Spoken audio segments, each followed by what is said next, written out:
We're going to start with candidates' opening statements. Each candidate gets 1 minute. We'll try to reverse the order for the questions that go to everyone. We'll start with Mayor Kleinschmidt. Your opening statement, 1 minute each, please. Great. Well, thank you. Thank you, Mark, for being here and moderating. Thanks to the club and the chamber for hosting this second forum. I'm I think as excited as everyone else is here tonight to hear from the candidates and those who are seeking to serve. It's been a great pleasure and honor to have served the people of Chapel Hill, both on the council and then as mayor for the last 2 years. I'm looking to serve another 2 years, largely to help complete and move forward on many of the projects that we began over the last 2 years, primarily the comprehensive plan.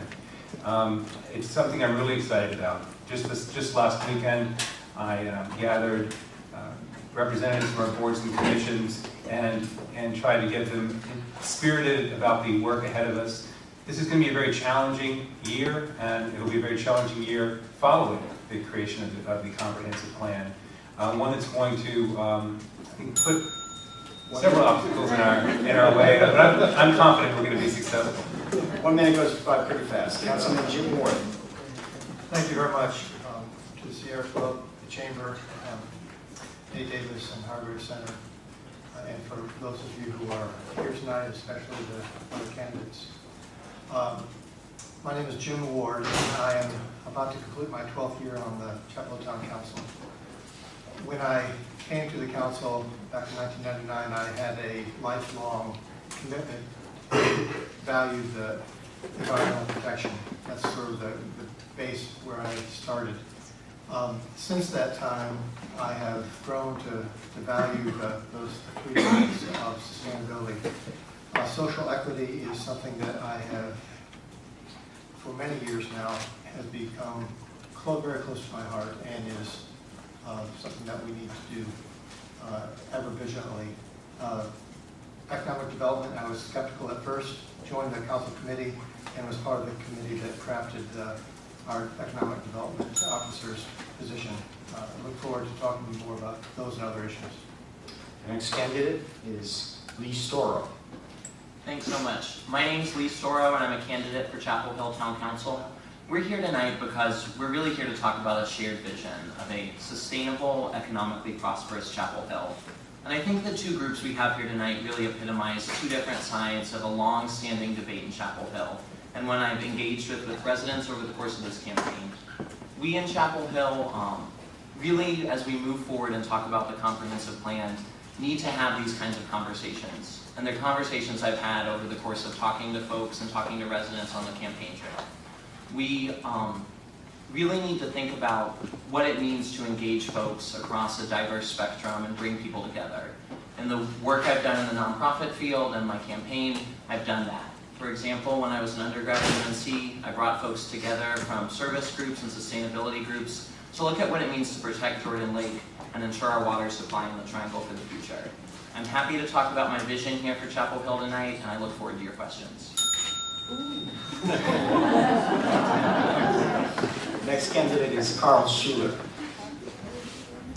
Good evening. Thank you to the Sierra Club, to the Chamber of Commerce for hosting this event, and most importantly for you guys, the voters and the interested constituents in the audience this evening. I'm Carl Schuler. I'm running for Chapel Hill Town Council.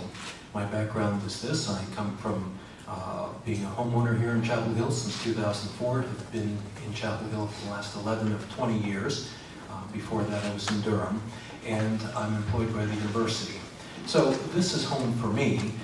Running for council is a natural extension of the work that I do already on our homeowner association, and it simply is a different time for me. I have expanded upon concerns in the community beyond the association matters, and really have an interest and abide by what the town council is all about, which is the governing body for Chapel Hill to protect its citizens and interests.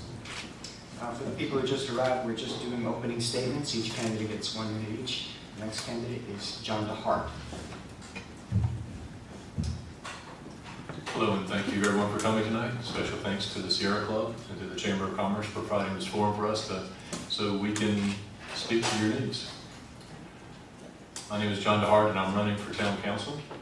We have a good town council. However, I believe that Chapel Hill deserves a great one. I will bring an unwavering belief that our town government must be open and transparent in all its actions. I will do everything in my ability to make sure that our council listens to the citizens first before acting. You have told me that you want someone who has experience in home ownership. I have more experience in home ownership than anyone else here or sitting currently. I bring a strong financial background that is another issue that's been saying that you wanted to have. You wanted to say you wanted to protect our neighborhoods. I believe in protecting strong neighborhoods and make them better than what they are. You say you want to plan for the future, and I want to help us do that plan, which is a big issue that we have coming in front of us. There are many issues that you said that you wanted to do, and thank you. Next candidate is Laney Dell. Thank you very much. My name is Laney Dale, and I'm running for Chapel Hill Town Council. As I've gone through the election process, one of the things that's amazed me the most is all the people I've met that, like myself and my family, chose Chapel Hill to live in. And we could have chosen any city in the world pretty much, and spent years pretty much looking for a place to live. That decision is kind of why is at the heart of why I'm running for town council. I want Chapel Hill to be better in 30 years than it is today, and it's already an incredible place. So how do we make it better? Well, one thing we can do is invest in things like green lanes that provide ways for us to get around town without driving our cars or motorcycles in my case, unless it's raining like tonight. We can invest in more services for our community, whether that's helping the needy, whether that is really? Wow. Or just having fireworks on the 4th. To do that, we have to invest in economic development, and I think the heart of that is making downtown a better place. Each candidate gets 1 minute. That's why they keep looking over in that direction. The next candidate is Councilman Manchakowski. Hi, I'm Matt Tchaikovsky. I'm running for re-election for Town Council. Thank you to the Sierra Club and the Chamber for this event. It's amazing to me. 4 years ago, I sat at similar forums with Cam Hill, Bill Strong, Sally Green, Jim Ward, and only one of them, Jim, is still running for office. At the time, the biggest complaint I heard about the council was that votes seemed to be unanimous and that somehow things were done in backroom deals. I think everyone would agree that today we don't have unanimous votes. In fact, sometimes they're 7-2, sometimes they're 5-4. I view that as being much, much healthier for Chapel Hill because it reflects the challenges we're facing and the trade-offs we have to make and the differences of opinion on those trade-offs. And that, of course, is what we have to balance every day.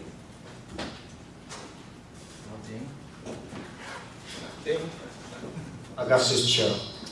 Thank you. I have the misfortune of following up on Matt Tchaikovsky, who's always really articulate. Be that as it may, good evening, everyone. Thank you for coming. My name is Augustus Cho. I thank the Sierra Club as well as Chambers for sponsoring this event. I've been around the area for 17 years, pretty much. I'm a Sanders High School graduate in Raleigh, and I graduated from Carolina. It seems like when the dinosaurs rolled the earth, but a lot has changed between that when I was a student and now. Presently, I do my part by serving on the Transportation Board as well. And I'm also serving on the Good Neighbor Plan, the Interfaith Council, trying to promote guidelines for the shelter, the transitional shelter. I look forward to this discussion and I look forward to questions. Thank you very much. Our next candidate is Councilmember Donna Bell. Good evening, my name is Donna Bell. I live here in Northside, right in my neighborhood. I'm just going to tell you things you might not find out about me during the course of this evening. I am a social worker. I've been a social worker for probably my entire life, but I got my degree in 2007. I graduated from UNC as an undergraduate and went to grad school all over the place, but like Lainey was saying, chose to come back to Chapel Hill. And chose to come back to Chapel Hill because it was such an amazing place. And I think we're going to have a really interesting discussion tonight about what our vision is for keeping this place as amazing as it is and making it better. And I would say that conversation. Candidate for council, Jason Baker. Great, thank you. Thank you, Mark, for hosting tonight. Thank you to the Sierra Club and the Chamber of Commerce Schultz for putting together this forum tonight.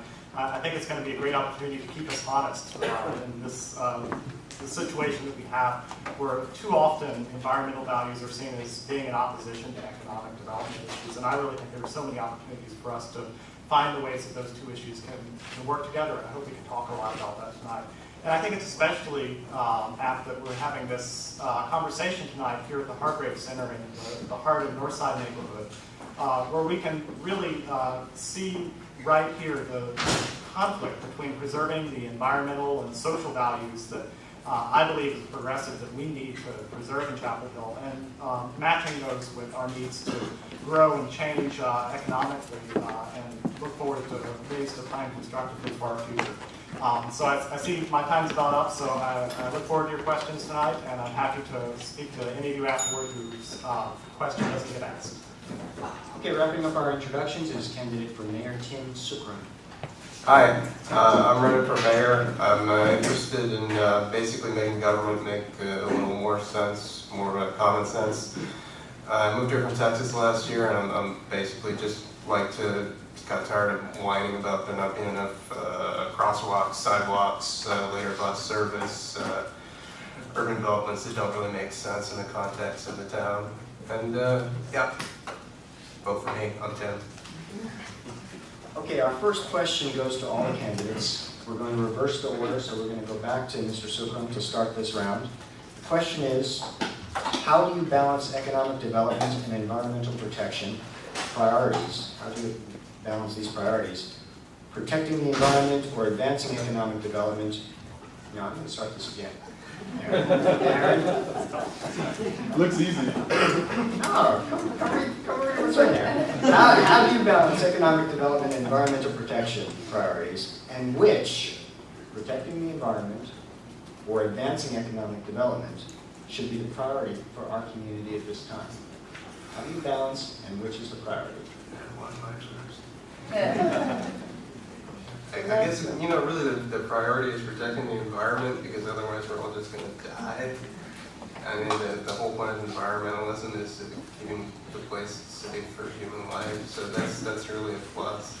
How do you balance it? Well, I mean, it makes a lot more sense to focus less on, let's say, things that are less spread out, things that are more, building up instead of out. And really not focusing entirely on, a LEED certification that's making projects take forever and not getting approved at all. I think it would make more sense to have a city that's, yeah, I'll just shut up. Mr. Babe? Well, let me read it again, because we had some people come in and I messed up the first time. Because there's no comma on the question.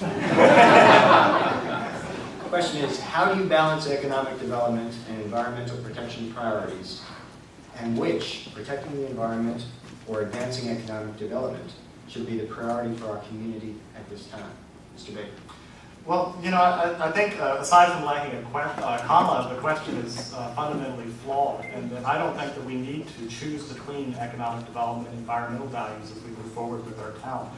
There are plenty of examples of ways that we can work together collaboratively with those issues. I'm a committed proponent of smart growth, and I think that both the Sierra Club and the Chamber of Commerce are both committed to those values, putting density where it's appropriate along our transit corridors and in our downtown, and preserving the areas that make Chapel Hill a great place by keeping our natural areas natural and keeping our dense areas, keeping the growth in that part of the town.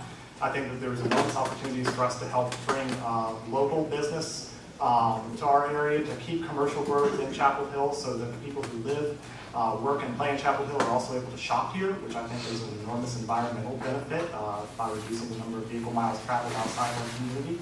And there are plenty of other ways too, but I see my time is coming very close to done, so thanks. Councilmember Bell.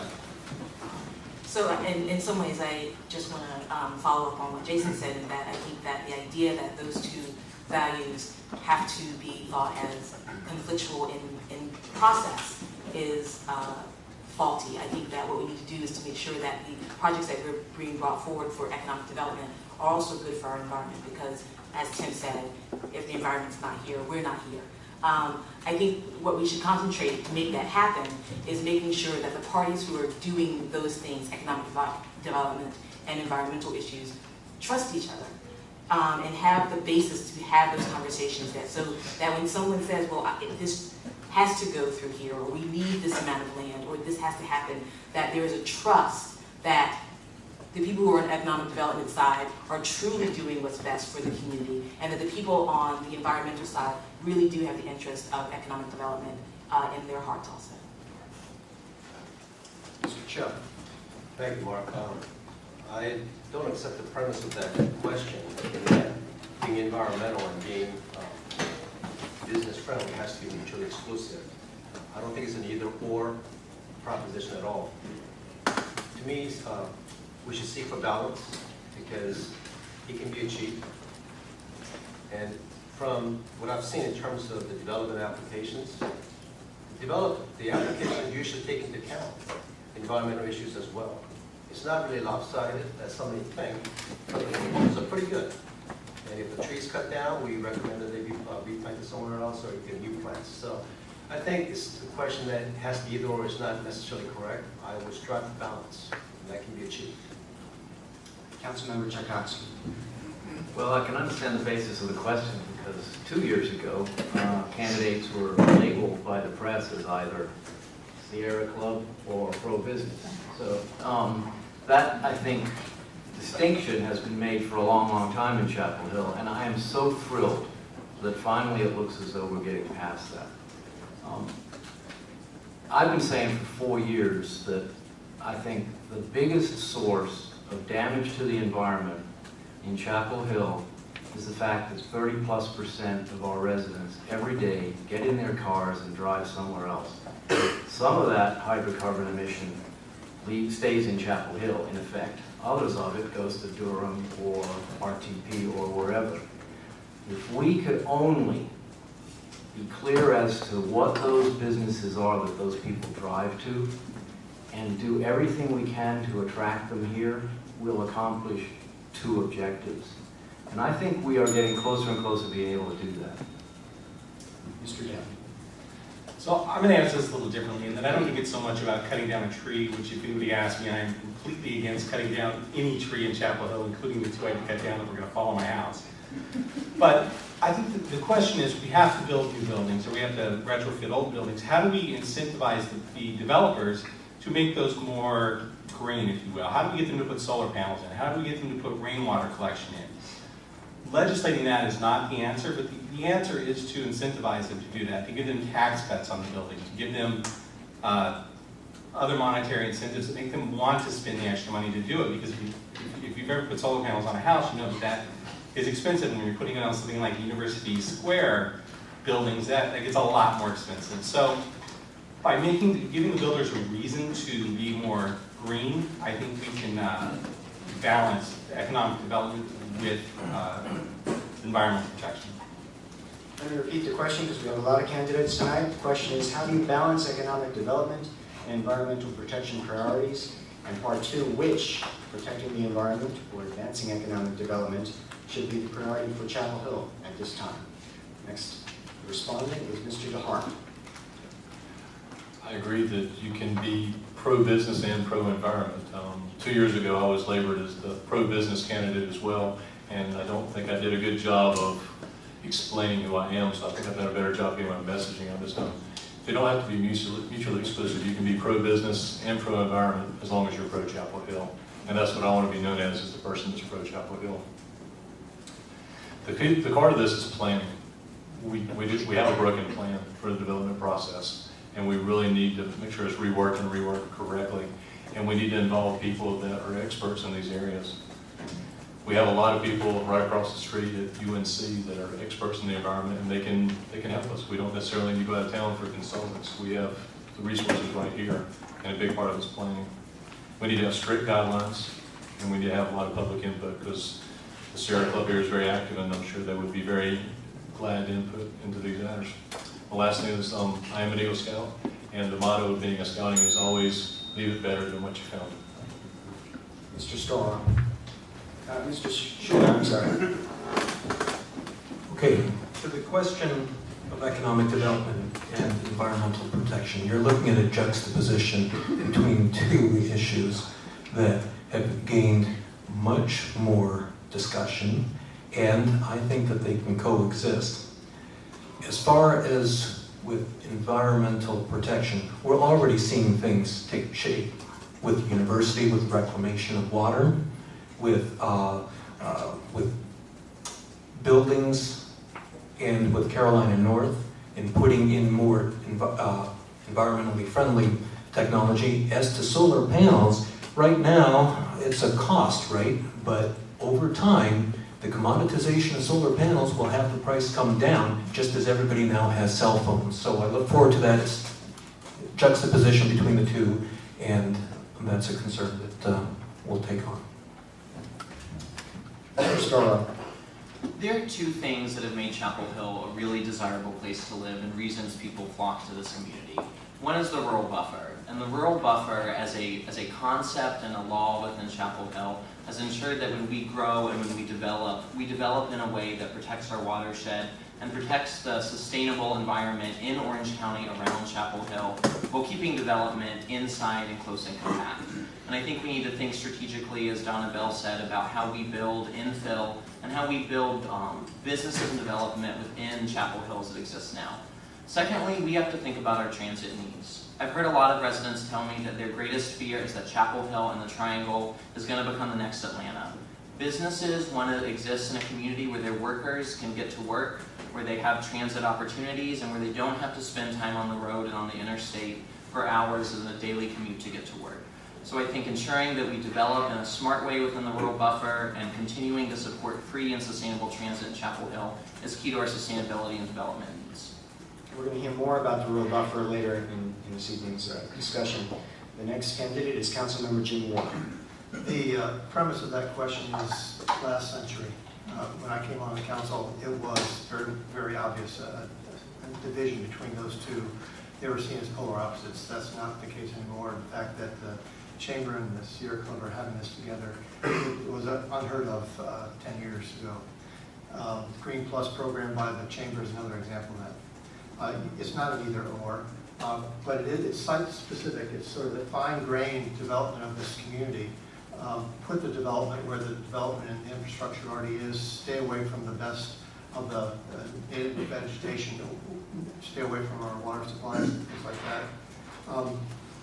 And I think, but I do, the second part of the question, these tough economic times, I believe, brings into sharper focus the reality that economic development is indeed a critical part of our quality of life here and our ability to have people have good jobs here and keep that air clean because we're not having to travel 3 counties to get to our job.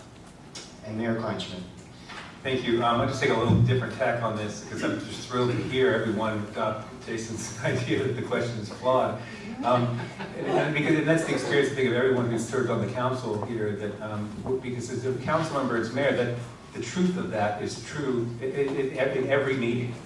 And the great challenge we have is helping applicants and others in the community understand that we have to create that balance with every decision that we make. And that is that's part of the fundamental work of the council. I'm proud to have served with colleagues who've understood that. But it's always been a challenge in helping others see that. Every project, every decision the council makes is not going to make everyone happy about everything. And as the council and the community searches for that right balance to any particular question, we all have to be realistic, I think, in measuring the result against what our highest priorities are. The format of tonight's discussion is that not every candidate gets to answer every question.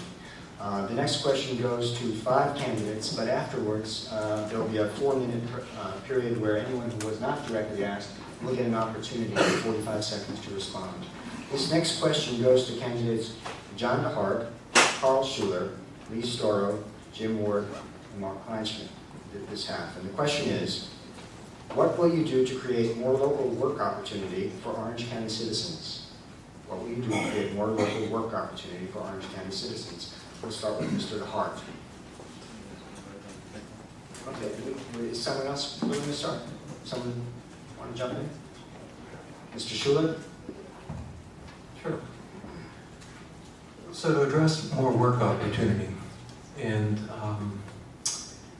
you look at those 15% that are underemployed or unemployed. I think the number is far greater than what the federal statistics, what labor statistics show. How do you bring more work or local work? I think by a couple of means. First, you've got to have some incentives to have businesses and an entrepreneurial spirit develop. You need to have people that are willing to take a chance. And we do have a good area with a lot of great talent. I think this is right. Okay, Mr. DeHart. First issue we need to look at is one of the items that's on the ballot, which is our quarter-cent sales tax, which I am in favor of, because that's going to make a big difference for our economic development. Every football game Saturday, we have 60,000 people come to town, and that's a good way for us to gain revenue for Orange County. The money that's going to be used there, I learned all about this from Marky, and Penny did a session for us to teach us about it. And this can help us do economic development around the corridors where there's already the existing infrastructure is there. And once it's there, it's going to be the gift that keeps on giving. That we'll be able to get more business, and then we'll be able to get more tax on it without increasing our property taxes. And the other part is just attitude. We need to be welcoming to folks and make it be like as a hospitable place to do business. Mr. Storrow. Because I only have a brief amount of time, I'm going to talk about one really specific thing that I think is paramount to what Chapel Hill can do in the future to support businesses and nonprofits. And that's the work that's going to happen at Carolina North and at the Entrepreneur Center at UNC.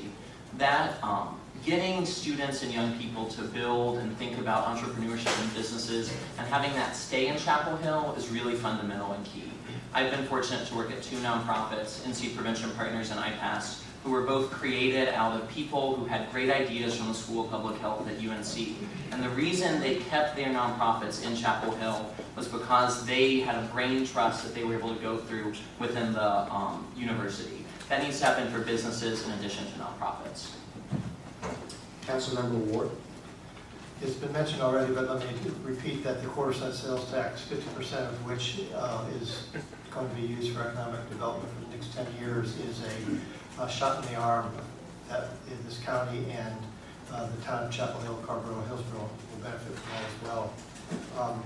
I'd also mention that the fact that we've got an Orange County campus in Durham Tech is a place where we can train employees for those jobs that there's a need for, or those that are on the horizon that will have need in the near future.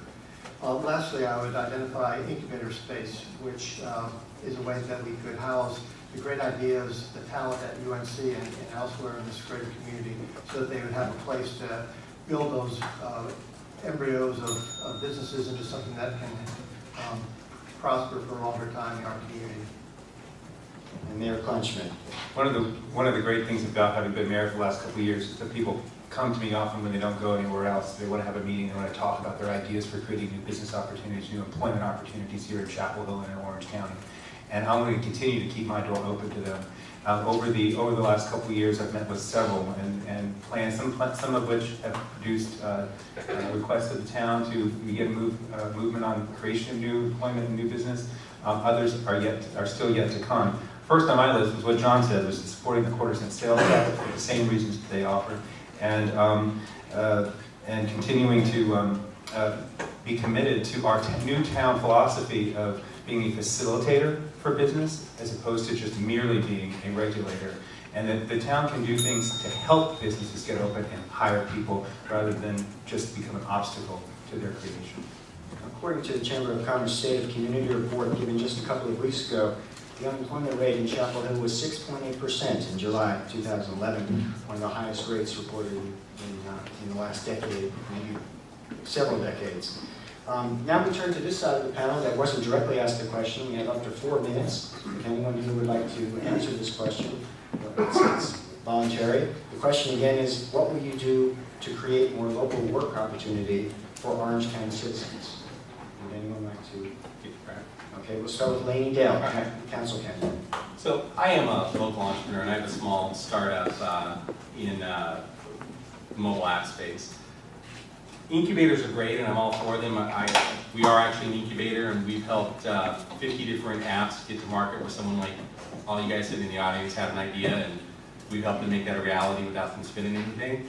The reality of incubators is they don't produce a lot of real jobs. So as an owner of a small startup, my salary is actually the smallest of anybody works there because I got to pay everybody else before I pay myself. So and incubators are kind of like Hollywood movie studios. A lot of things go in, but not a lot of them are big hits.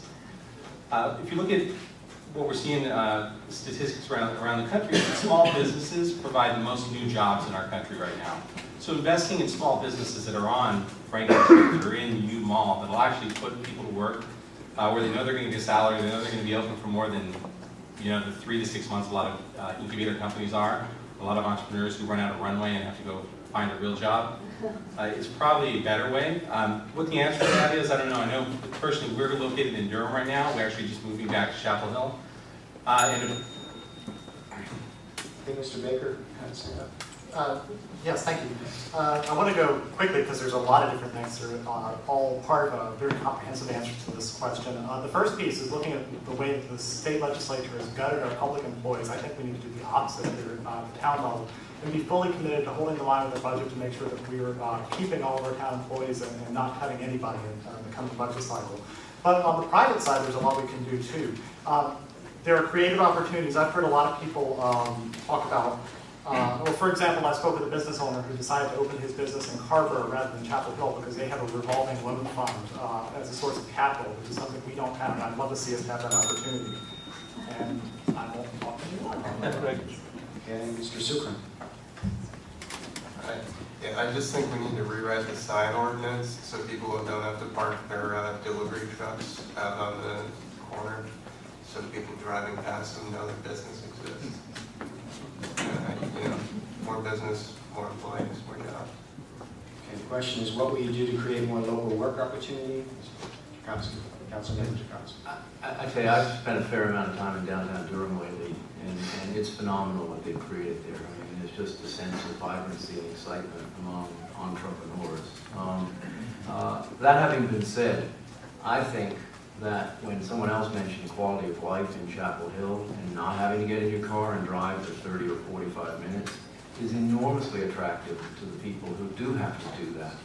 And I think we absolutely should target the companies for whom they work, some of which are quite large, and persuade them that moving their facilities to Chapel Hill will help them both retain and attract their employees. So much as I love the entrepreneurial side of it and work for an entrepreneurial company, I think we should focus on the companies that tend to employ the people who live here and drive away. I can't speak for Orange County, but as Chapel Hill Town Council, the biggest thing that we need to do is overcome the image that Chapel is business friendly. If we can overcome that, and we can fill up some empty space on the street and simplify the process where business owners can come in and get their permits to open up the business quickly as soon as possible. It took 18 months or so for a Panera Bread to get that outside shed done. Most businesses cannot last 18 months. We need to simplify the process so that average individual small business owner can open up a business. Thank you. And Councilman Goodell.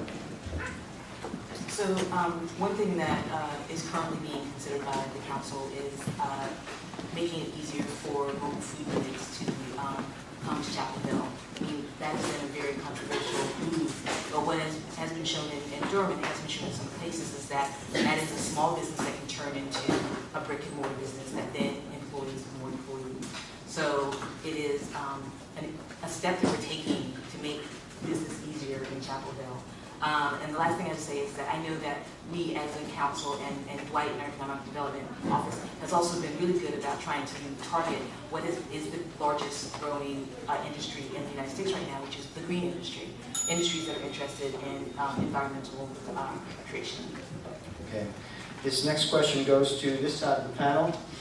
Everyone gets 45 seconds. We're going to start with you, Mr. Dale. And the question is, many now agree that climate change is our single greatest environmental concern and a grave and urgent crisis. Do you agree?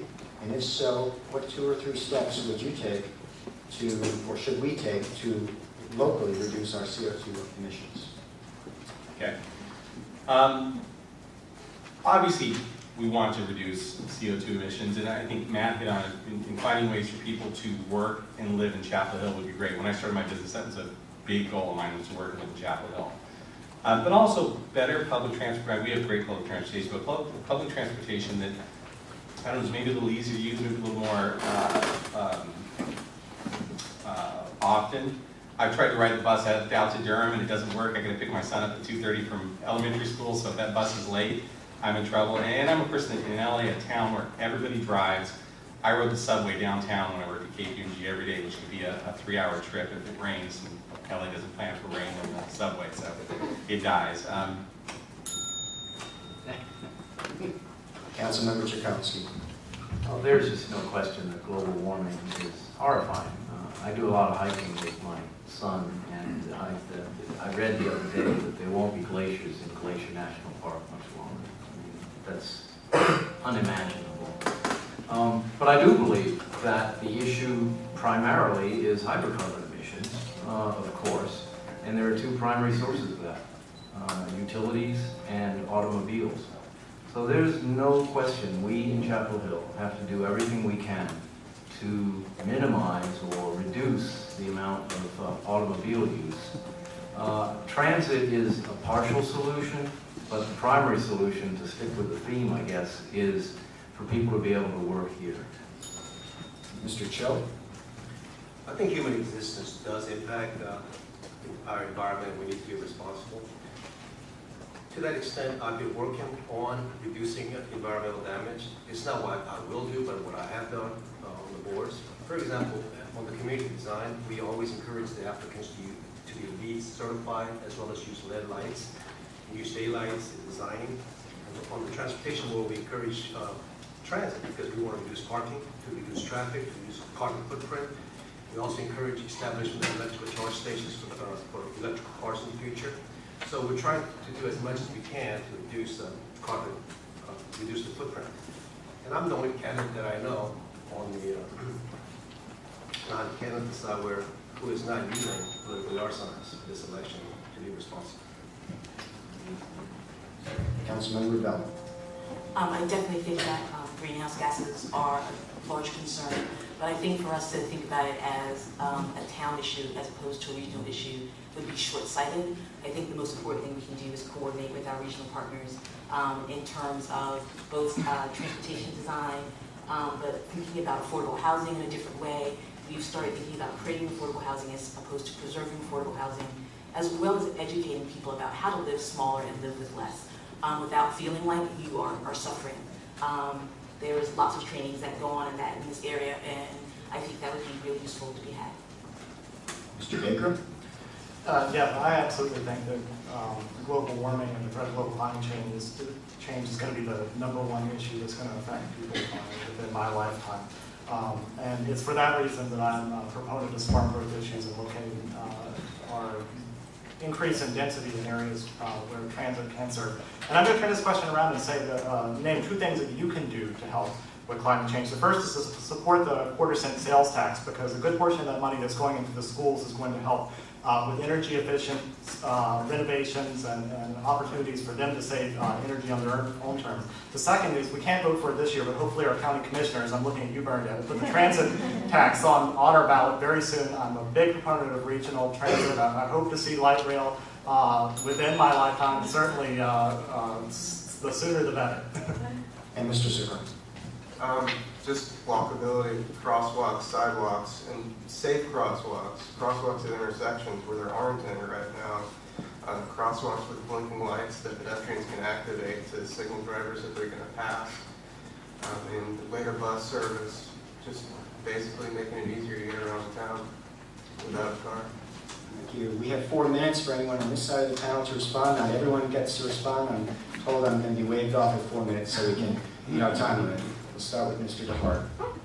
The question again for everyone is, many now agree that climate change is our single greatest environmental threat, a grave and urgent crisis. Do you agree with this statement? And if so, what 2 or 3 steps would you take to help resolve it in our community? I think all of us are concerned about how the environment's changing around us and how man has had an effect on it. So this is where it brings the cliche where you think globally but act locally. And the 2 biggest issues that I think they're facing us with, one is serving the transportation board that we made sure there are electric charging stations in all the new developments that are coming on. And I think probably the biggest user of our electricity locally is going to be the university. We need to check into how we can increase the reduction of coal and the elimination of coal burning at the university. Mr. Storrow?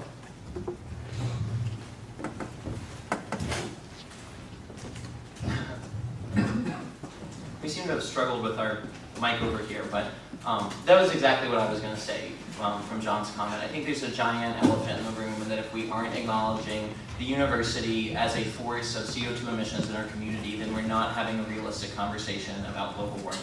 I'm proud to have been involved with the Coal-Free Initiative when I was an undergrad at UNC, and I think having close relationships with administrators and student leaders is going to be key to continuing the great work that Chancellor Thorpe and some other leaders have done to start moving the university in a place that can be much better than it is now.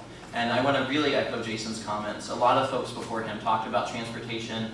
If we really want to do something to work on CO2 emissions in Chapel Hill and in the Triangle, we need to have the county commissioners put that tax on the ballot in 2012, and this community needs to support it, as I hope the Chapel Hill residents who live in Durham County do this fall. And Councilmember Ward. The couple things that weren't mentioned, I think the fact is that buildings use 50% of the energy. So retrofitting buildings and building high energy efficient buildings is a way to attack this problem aggressively.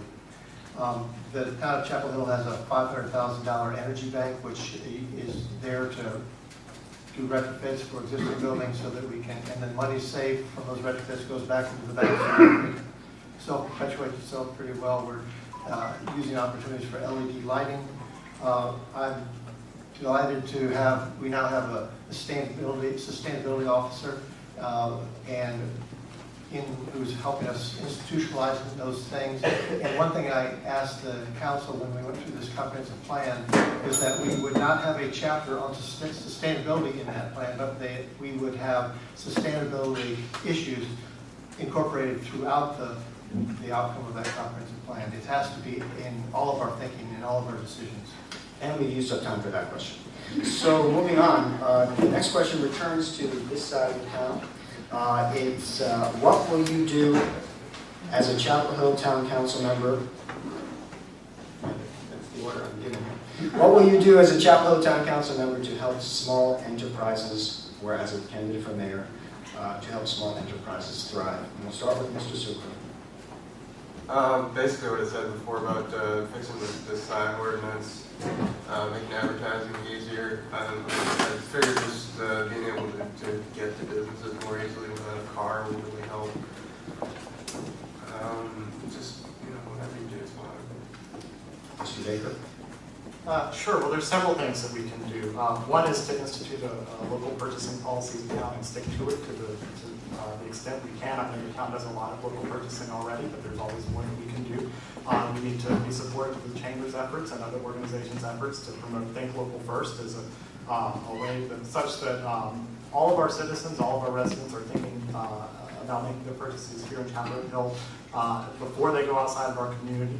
I think that we can do a lot with our permitting process to make it easier. I'd love to see a central office in Chapel Hill where all of the permitting, regardless of the type that you're looking for, can take place, so that you have one person that you go to. It makes it so much easier for businesses than the current runaround where you have to run to each different individual department. And my time is, I'm sure, nearing. Thanks. Councilmember Bell. So this is the problem of following behind Jason. Manager Stansel and I have already talked about the idea of how to make small businesses navigating our current permits and inspections process a lot easier.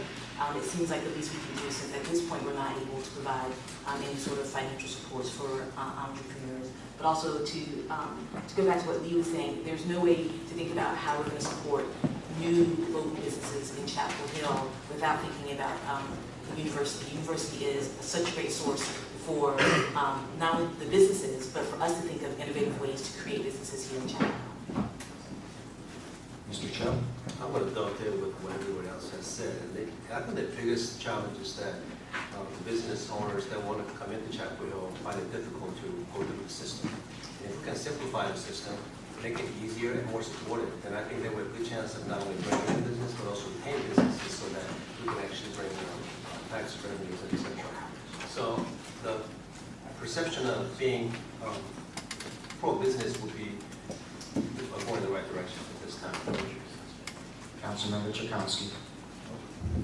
I was just looking at this bottle that the Chamber and the Sierra Club provided. It's Poland Spring, which I don't think is in Chapel Hill or Orange County. The biggest issue for small businesses is the cost of space and parking. It's why small businesses, as they grow, move out of Chapel Hill.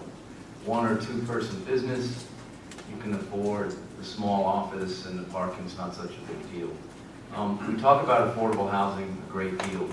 We never talk about affordable office space. Imagine if in that huge complex on 54, we'd also asked the developer to put in some affordable office space and parking that went with that space that didn't cost anybody anything. If we don't do that, it's almost impossible to attract small businesses here. Mr. Depp. So I was debating whether to be cute and show the downtown Chapel Hill app that I developed to draw people to businesses downtown and help find parking. But obviously marketing is the answer there. It's a marketing issue. We need to get people to use the businesses we have. And things like doing more events like Festival is a good way to get people downtown and get them, or in other areas, whether it's U-Mall or other places, so that they're actually using the map. Are using the businesses that are already here. Also, I think, getting businesses that people want to shop at. I mean, I shop at Dillard's and U-Mall, which wouldn't be my first choice to go clothes shopping, but I do because I want to support a local business. I shop at my kids shop at the GameStop there quite a bit, more than I like. We hit the farmers markets. We do as much as we can. Okay, we have a total of 4 minutes from anyone on this side of the panel that would like to answer the question. The question one more time is, what will you do as a Chapel Hill Town Council member or mayor to help small enterprises thrive? Mr. Kleinschmidt, Mayor Kleinschmidt. I'd like to talk 2 things. One is that, to tag on the ladies' marketing thing, as mayor, you become a one-man marketing force with the community and really have to become a cheerleader for not just for our brand at Chapel Hill, but also for all the businesses here in town, which is why my Twitter feed and Facebook page are completely always littered with, go to this business, go do this one. And the level of appreciation when folks know that you're coming there and then you're telling others what a great opportunity they're providing for citizens in Chapel Hill is just is something I continue to remain committed to. But I also want to make sure that with all this talk about facilitating local business growth and permitting process, the town has made extraordinary progress in the last 2 years towards actually making that happen. I want to make sure that we don't just propagate this myth that we're continuing to create a great wall. Aaron is after me, to stay on time. Well, thank you. I want to make sure that myth is clearly addressed, that we are really heading down a different direction in this community. Anyone else with Councilman with Ward? Let me just add one other area that is happening right now, and that's the Visitors Bureau. Visitors Bureau is funded by the county and by the town of Chapel Hill, and Williamsboro, I think, puts money in it as well. This is not your tax money or money at work. This is fees that are based on use of people who, when they stay in one of the hotels, there's a fee that's attached to each of those nights that they stay here. So it's not out of your hide, it's out of somebody who's staying at a hotel. That money is plowed back into our community, supporting the restaurants and hotels, and all sorts of the other venues that we have that people want to come here to enjoy, and they don't take money or funds to run our school systems because they don't live here. So it's a great way to do that. We have time for 1 or 2 more. Anybody else? Mr. Mr. DeHart. I'd like to see us continue to invest in the CVB. Out of recusing myself, my wife is a member of the board of the CVB, so that's I think that's a great organization. I know that Jim's on there as well. And then Mark had mentioned social media. That's going to be the next way of how you get people to know who you are. In our local radio station and the chamber, our local deal, and it's got a lot of great deals on there. It's a really good way to keep people local, and I've purchased a lot of it myself, and it's a good way to try new businesses that you haven't tried before that's going to get you in their door. And then just working with the Downtown Partnership, I think Jim Norton's done a good job of attracting new business to Franklin Street. So those are 3 ideas I think we can improve on that we're already doing, but we need to do more. Anyone else? No? Okay, this next question will go quickly because you don't speak. The question is, by a show of hands, please raise your hand if you support the quarter-cent sales tax and think that additional funding for schools and economic development will be good for Chapel Hillians. Looks like everybody supports that, so we'll move on. Oh, wait, Mr. Sukram, I'm sorry. So everyone except Mr. Sukram supports that. Yeah, they don't get to talk about that, though. No, you don't get to talk about that. Maybe later.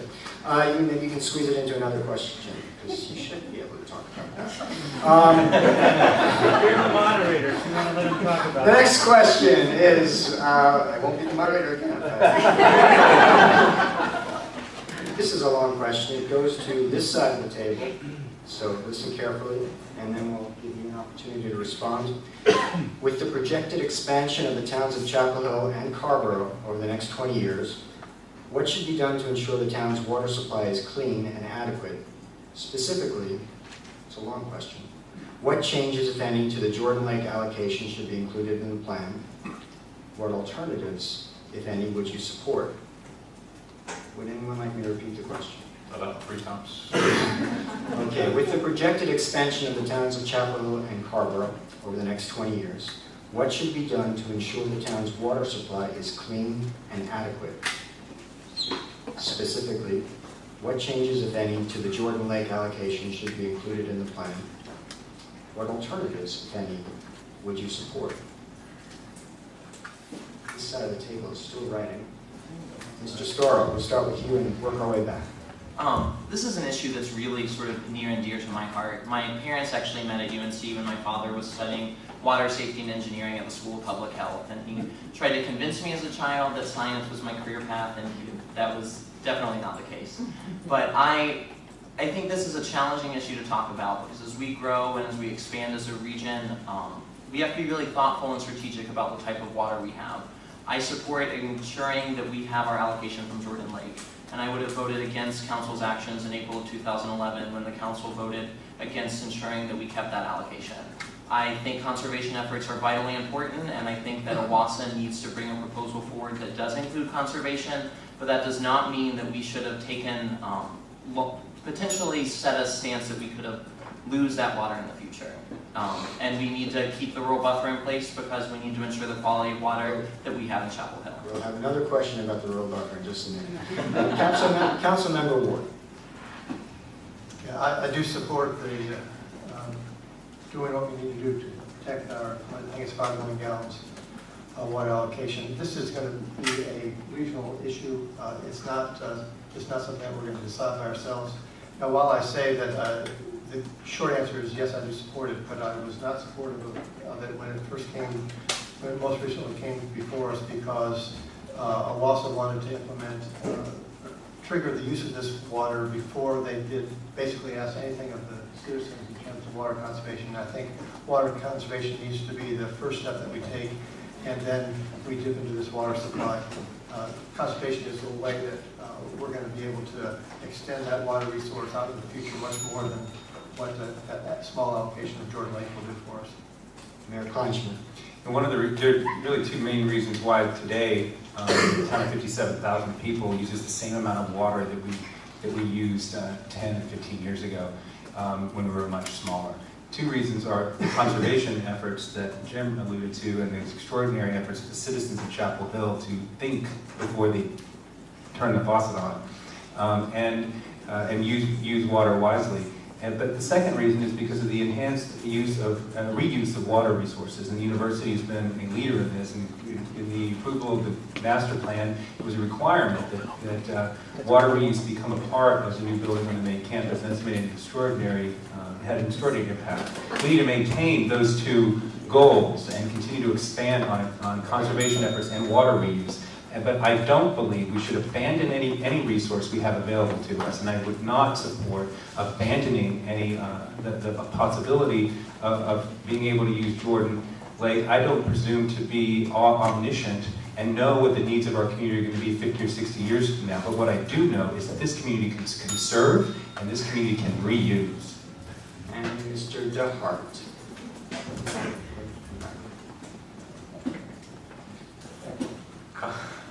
I'm laughing at Mark. I apologize because I was having a flashback from 2 years ago. Mark is always running over town. We love you though.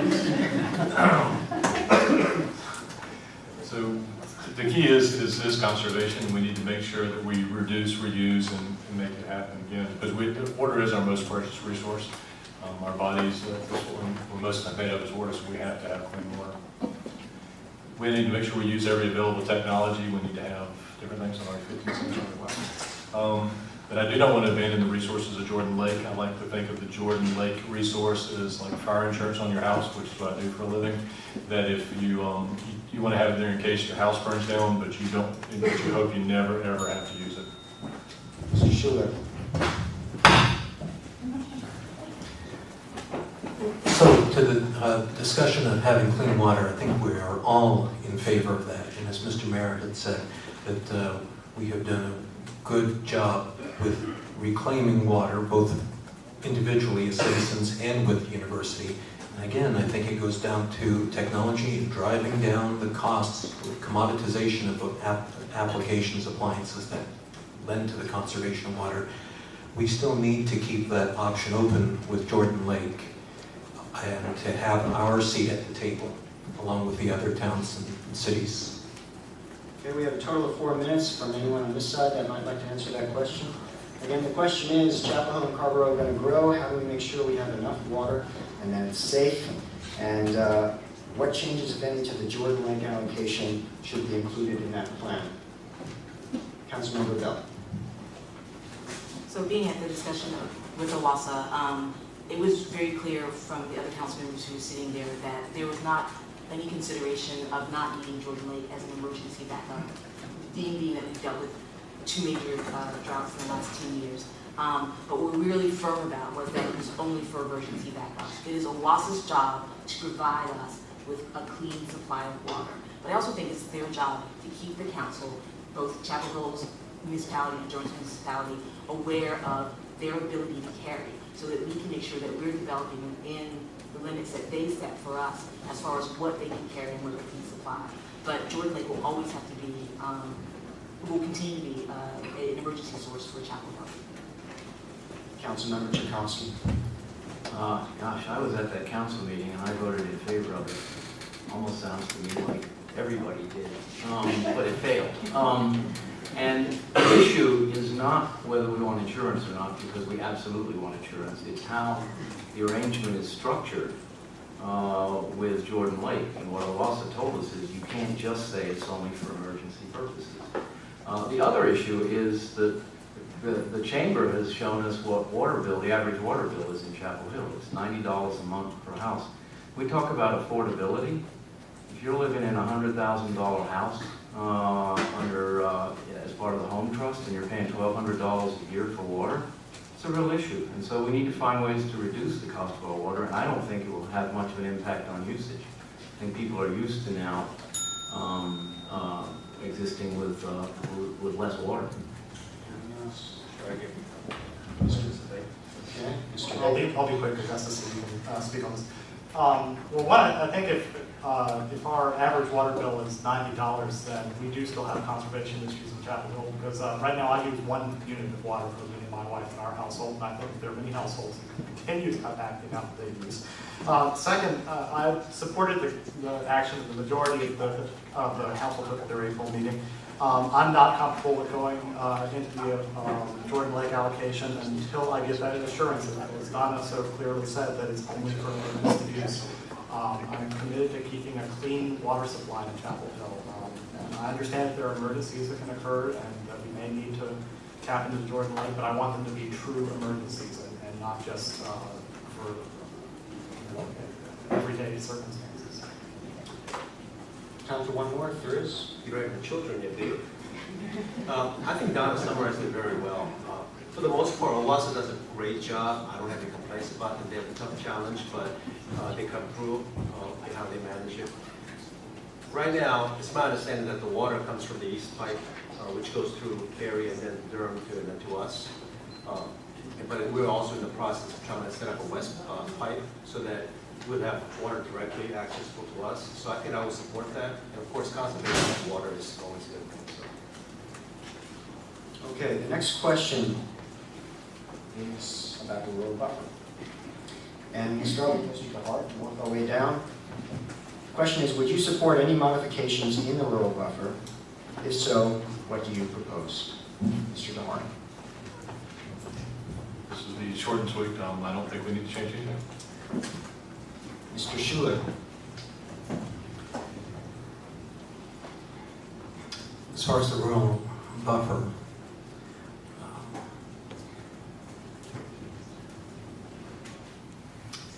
you're hearing me cogitate here for a moment. What we need to do, and I will admit, I am not up to speed, and I am doing my homework on issues. I think, I'll speak generally. And the answer is, we need to look at things systematically and to be open to ideas about the rural buffer. Mr. Starr. No. That's no, he would not support any modifications in the rural buffer. Might help. Councilmember Ward. Well, the rural buffer is it's a keystone of how we've decided that we're going to develop. We're going to develop up, not out, and we're not going to sprawl. And a couple people have touched on that, and I support that strategy. That being said, I would be willing to entertain a conversation, and it's got to be a conversation with the county and with Carborough, and I'm not sure whether that is everybody who needs to be at the table, but there may be opportunities, for instance, in the southern part of the county at Star Point, where we've got another large shopping center that's going to be 3 feet over the county line. If we extended the rural buffer to provide water, and maybe we could even go and annex some land in Chatham County to take advantage of that economic development opportunity. I say that lightly. It would be a lot of effort to have that conversation. Mayor Kleinschmidt. I was going to finish Jim's sentence. I'm going to say annex that land northern Chatham County. We don't have an agreement like that with Chatham County to protect us from our from southern sprawl, and it's outside of our jurisdiction. It's outside of the county. And northern Chatham County right now is targeted for that sprawling, awful kind of development. We said we didn't want Chapel Hill. We didn't want anywhere near us. And I think we may want to think about how we can influence that kind of growth. When you drive down across the county line right now, you see the stub outs, you see the utilities being put in. That's going to be a huge economic sinkhole where it's like unscrewing the tap from the bottom of the pool and watching the money drain right down. And it's going to capture important economic resources from Chatham County residents, and from Orange County Chapel Hill residents that I think belong here. So, and that's the only instance where I'm just building on what. We should probably not assume that everyone knows what the rural buffer is, but very broadly speaking, the rural buffer defines where your water and sewer lines go and where conventional housing can be built. No water and sewer lines, no big subdivisions, broadly speaking. But it's probably worth saying that a lot of people think the rural buffer is one of the reasons that our housing costs are so high. According to the Chapel Hill Carborough Chamber of Commerce State of the Community Report, the average home price in Orange County last year was $329,918.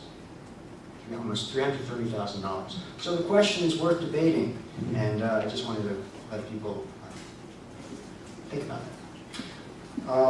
Anyone on this side, would you like to respond to this question? The question again is, would you support any modifications in the rural buffer? If so, what would you propose? Councilmember Chakowski. Well, first of all, I'm thrilled to hear the mayor say that he thinks it's worth looking at the rural buffer in southern Chapel Hill, in between us and northern Chatham County, and one example of many where he and I agree, or at least I think we agree. So, Mark is absolutely right, though. Here is a perfect example, perhaps the most compelling example, of where one decision results in another consequence.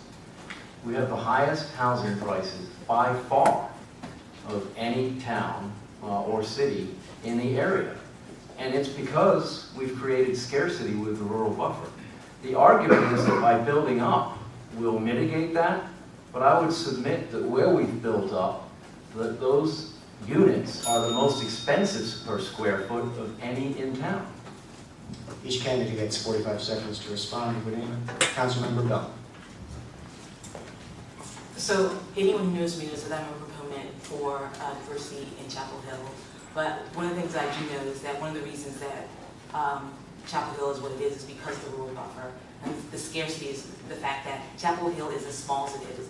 Durham has lower prices because Durham is huge and they have lots of land to move out in. But there's a reason why people say, I would live in Chapel Hill if I could, because Chapel Hill is still a better place to live. So I'm with Councilmember Ward and Mayor Kleinschmidt in saying that if there was an issue that was brought to me where there would be specific reasons why we would change the rural buffer, nothing is sacrosanct. But at this point, I don't see any reason why we should change it. And anyone else?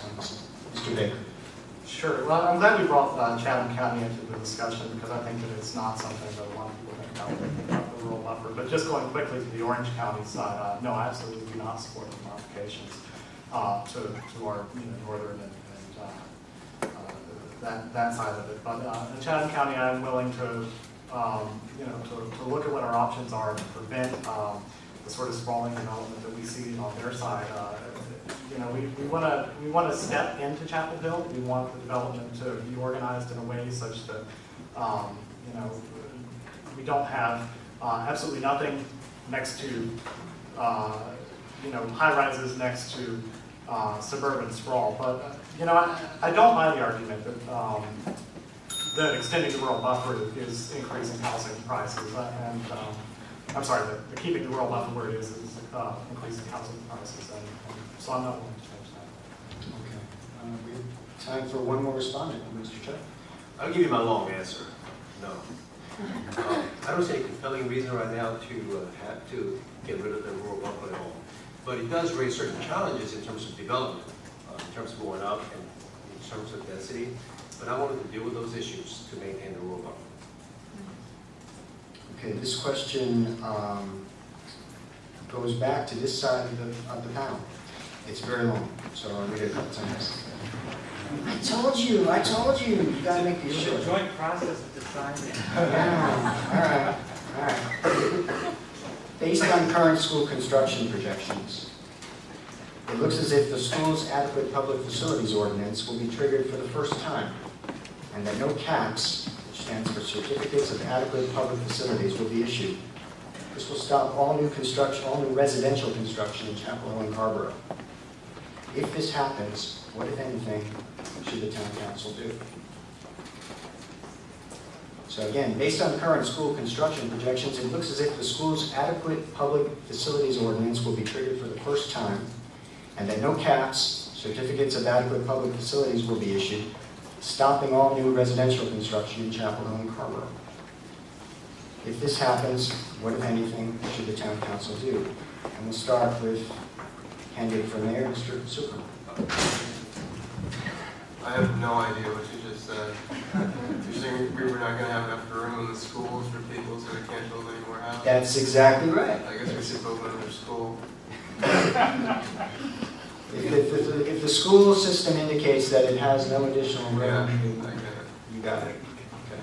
Or just, I don't know, ban children. And children. Bumper sticker, man. Okay, Mr. Baker. I think that if and when that occurs, we're going to have some very important collaborative conversations with the other parties who are involved, and that is both the school board, obviously, but also with the county. I think the first conversation we need to have is with the school board to have a realistic discussion about whether, if we were to entertain a discussion of waiving SAFO for a period of time, what the results of that are going to be, what the impacts are going to be on the school system, and whether or not it's an intelligent choice that we can all live with.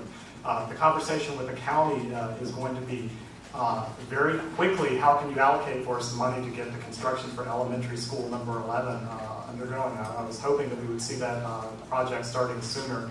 Unfortunately, the money allocated this year is just going to be enough to get the deconstruction work started, but not the construction work. Councilmember Bell.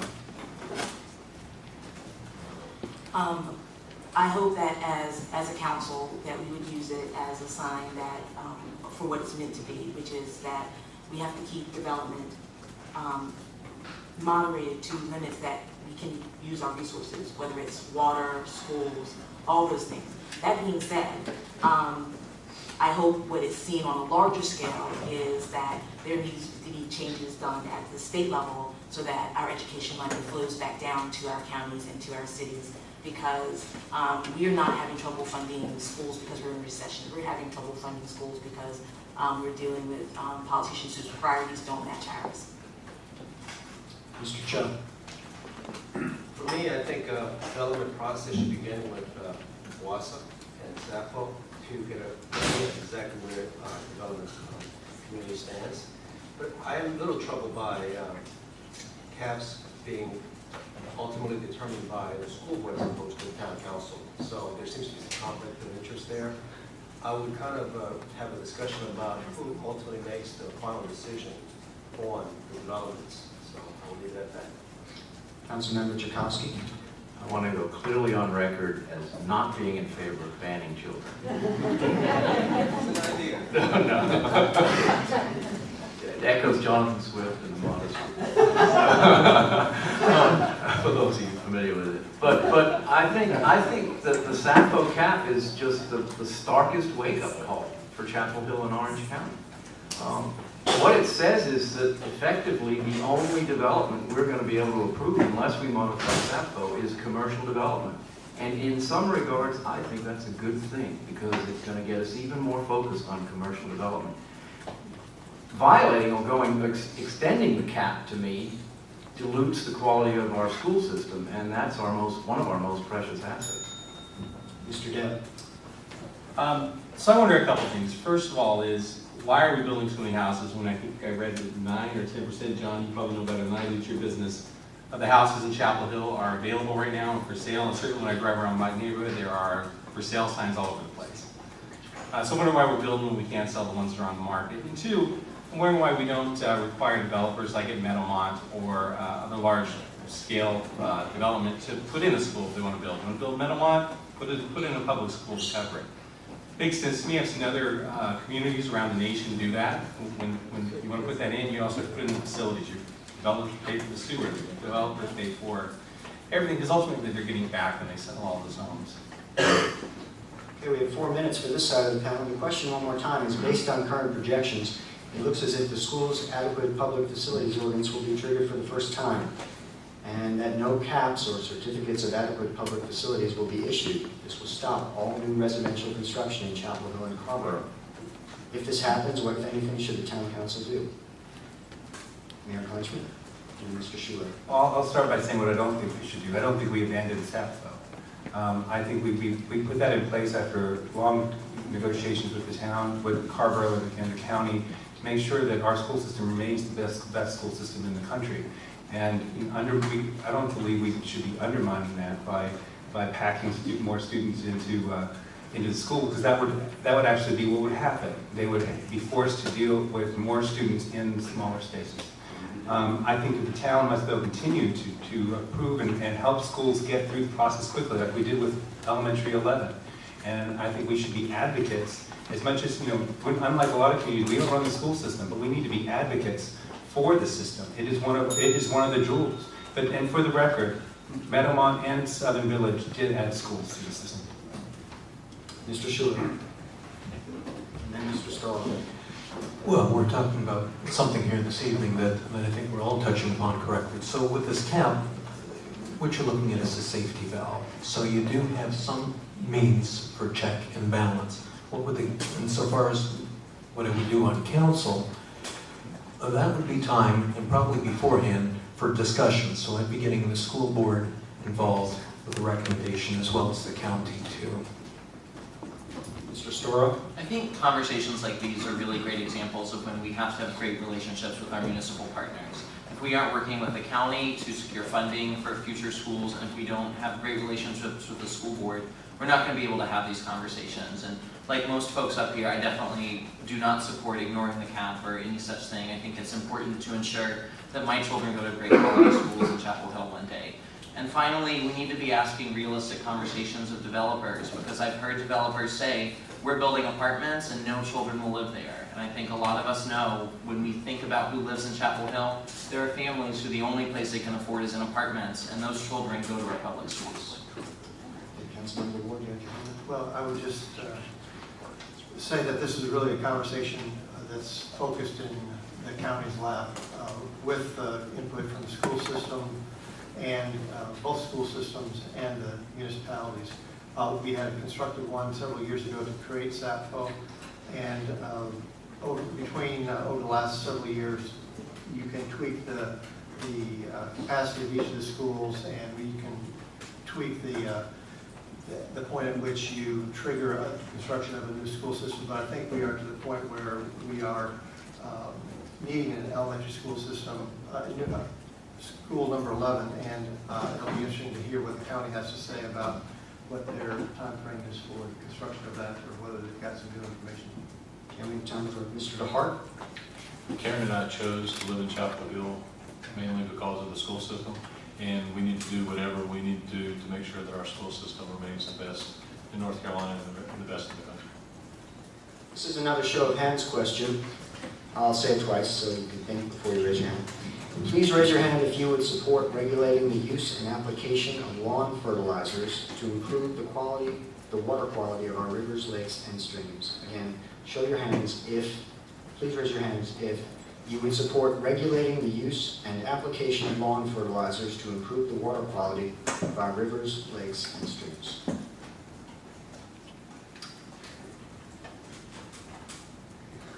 Okay. And now the next question goes back to this side of the panel. We'll start with Mayor Kleinstra and work our way down, and then we'll offer to you guys here. The question is, since many of our residents work outside the town, regional transit, including rail and bus service, can help reduce commuting costs and carbon emissions. If elected, what will we do to maintain and improve regional rail and bus transit? And we'll start with Mayor Kleinstra. I'll continue doing what I am doing now, which is being a strong representative for the town of Chapel Hill with the Metropolitan Planning Organization. I've become a critical part of the planning for the regional rail system.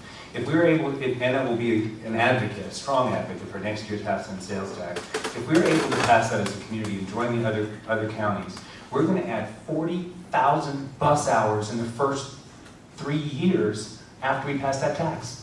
Imagine just that immediate impact. We keep talking about a rail coming in 2025, but 40,000 bus hours. And that's going to be improved connections between inside the town of Chapel Hill, but also between Chapel Hill and Hillsborough, Chapel Hill and Durham. And we need a council full of advocates in order to get this half-cent sales tax passed, to join our region, and to get this plan in place. Councilmember Ward. The mayor did a great job. I serve as the chair of the Chapel Hill Transit Partners, working with the university and with Barbaro representatives. This is a conversation that we've had in depth for several months. It is critical that when this funding is passed, I'm an optimist, is that some of that funding will go towards the support of or extension of our local bus systems, because it doesn't make any sense to have a strong regional system and see our local bus system wither on the vine. So it's a combination of supporting both those things at the same time. And the better the bus system, the more it will actually be have the utility that will allow more of us to use it on a regular basis and divorce ourselves from our single occupancy vehicle. Mr. Storrow. We have fantastic public transportation in Chapel Hill, and I think it's a testament to our community that for the size that we are, that we really led our region in terms of investing in public transportation. I want to echo both Councilman Ward and Mayor Kleinschmidt's comments. I'm able to ride the bus to Franklin Street because I live along the MLK corridor, and I can catch an NS bus every 10 minutes between 6 and 9 o'clock in the morning. The funding that we could receive from that transit tax will allow us to do that along some of our other major corridors in Chapel Hill. And that's the thing that moves folks who would never take the bus because they have to open a map to actually choosing to do it in the first place. It takes an hour and 45 minutes to ride the bus to the RDU airport, and I've done it multiple times to catch a plane somewhere. So investing in that public transportation and that tax, including Chapel Hill residents who live in Durham County, is important. Mr. Schuler. Well, I concur with what Mr. Mayor Pro Tem, and Lee had spoken to, and I too have taken Triangle Transit Authority to the airport on the 740 route, which is time consuming. So we've got something here that we've got to talk about. Right now, it's a matter of your time and convenience versus, if you will, public good. So where we are with this, we need better discussions, transparent discussions, and we also need to look at this tax to provide the service. The more people that you get using it, the ease of service, that will bring more riders to this forum. Mr. DeHart. I currently serve on the Transportation Board for the town of Chapel Hill, and I've been grateful for that opportunity to learn more about our transit system. I think we're leaders for the rest of the Triangle, and I do applaud our current members, the mayor and Jim and Donna and Matt, that they've done a great job of being leaders, and that's what we need to continue to do. We need to make it even more assertive to be the leader for the whole Triangle, and that makes it make it a lot better for everyone to be able to ride it. Another thing is ease of use. For where I live, it's unlikely, it's hard for me to get on the bus and ride something. It's a half a mile to the bus stop from my house, so it just makes it really hard to use it. So we need to do whatever we can do to make it easier for our citizens. Again, the question is, if elected, what will you do to maintain and improve regional rail and bus transit? We have 4 minutes. Mr. Zucker. I think it's completely goofy to bundle what would be a great improvement to the bus service with regional rail that's not going to affect us for another dozen years. I think it makes a lot more sense to divide this into 2 separate issues, which it pretty clearly is. Mr. Cho. Thank you. Every 2 weeks, the Transportation Board meets with Chapel Hill Transit and the Transit Director and the staff to discuss how we can improve the service and how we can better provide a quality service in terms of scheduling, in terms of reducing expenses, that type of thing. We also discuss how we can consolidate the transit system with TTA as well as Durham Transit so that there's fluidity. In terms of the regional transit, it's not going to happen for a while. It's going to take some years before we get to that point. So I think the realistic focus is to how we can better improve the Triangle Transit so that we can all serve smoothly together to better serve. But we are the second largest transit system in the state. Councilmember Chakowski. Thanks. There's just no question that we need to do everything we can to expand our public transportation. I happen to have lived in New York City for a long time, and most people take the subway for 2 reasons. It's the cheapest way to get somewhere, it's the fastest way to get somewhere. We have to focus on making it the cheapest and the fastest. In a perverse way, the Prius is the enemy of public transportation. That having been said, the thing nobody's mentioned is that we cut our bus service to people who were using it to go to the university in this budget round. That to me is utterly unacceptable. We have to find ways not only to maintain the bus service that we have in town, but to expand it. Time for one more. Does anyone? Mr. Baker.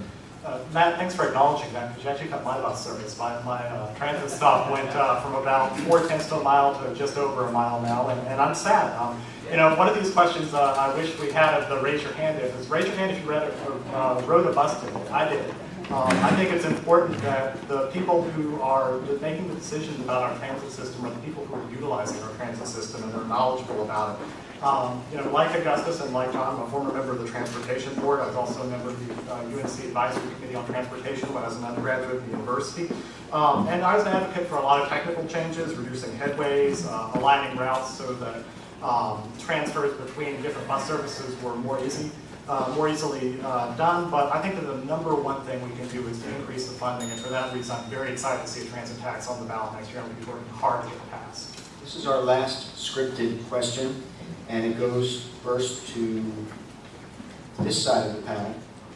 So we'll start with you, Mr. Bell. The question is, do you think we can streamline our development review process so an applicant and the community can get to a yes or no vote sooner while still maintaining our high environmental protection standards?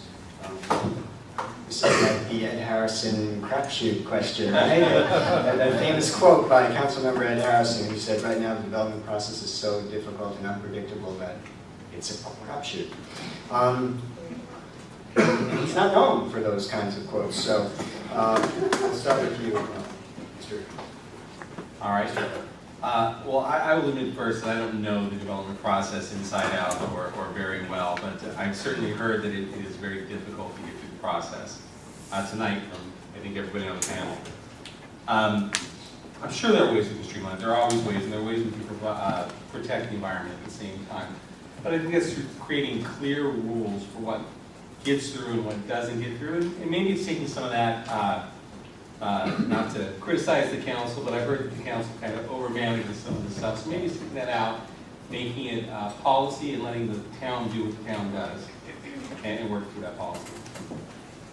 Councilmember Chakowski. Yes, I may be paraphrasing Mr. Harris. It may not be a direct quote, but he's also said that the SUP process may take longer, but we get a better result. Absolutely don't believe that, okay? And I look at the results of the last couple of major developments, just don't know how anybody could. What we have to do, and have the courage to do in this, in Chapel Hill 2020, is zone property for what we want. If we don't want a development on it, or we don't want a certain type of development on it, then we should zone it accordingly. Of course, the people who argue against that say, well, we lose control. I don't believe that for a second. We can be clever enough to maintain control. So we avoid the spectacle of a developer who didn't get an SUP passed, was encouraged to come back, and then had it not get passed a second time.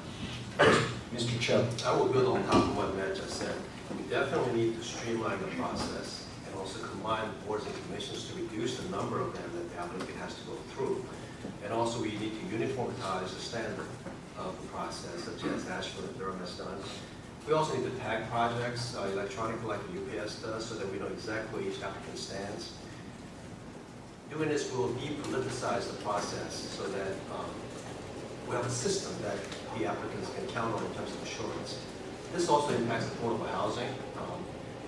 At this point, the process is very expensive, which raises the cost of living here, etc. So I'm not a fan of such stuff. Councilmember Bell. Since we're currently in the process of streamlining the system to make it quicker for applicants to go through the process, I would say yes. And I know because of who's in charge of the process that our environmental standards will not be at risk through that process.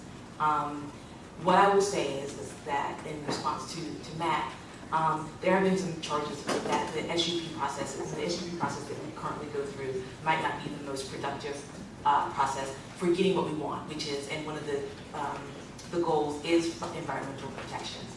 But what I also know is that I am not ready to throw away that process because I do believe it gives us good results. I do believe that in the end, we can at least explain why we made the choices that we made. Mr. Baker. Sure. I think that the development review process certainly has room for improvement, but I want to applaud a lot of what the current council has done to make the process better already. As a member of a town advisory board, I get to play part of an experiment of having a joint development review process, which means that all of us who were on different boards and commissions that review developments that come before the town had the opportunity this June to get together in one big meeting to hear a development at one time. And that's one of the many ways we can cut time out of the process without making it any less rigorous. I'm fully committed to hearing public input and to public participation in our planning process.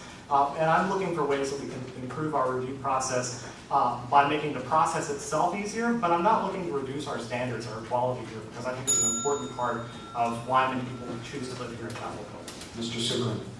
Man, I think we should streamline the process for developments that make sense and keep the old stupid process for, goofy, insular urban development that's just no good for our community. I don't know what takes 18 months and what was it, $750,000? All right, that's it. Okay, we have 4 minutes for anyone on this side. Again, the question is, do you think we can streamline our development review process so an applicant in the community can get to a yes or no vote sooner while still maintaining our high environmental protection standards? Mr. Stork and then Mr. Schuler.